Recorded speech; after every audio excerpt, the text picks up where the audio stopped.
Hello po kabayan. Ito na po yung eggs na sinasabi ko kahapon na lulutuin ko yung eggs. Ito ginawa ko ng deviled eggs.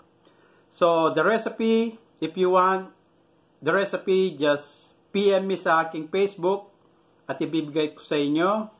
So this is deviled eggs. They usually do this every Easter.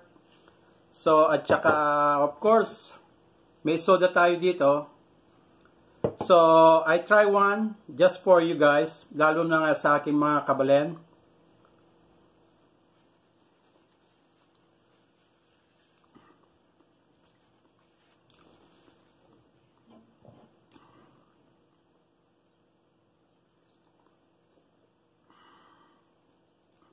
Red cream soda.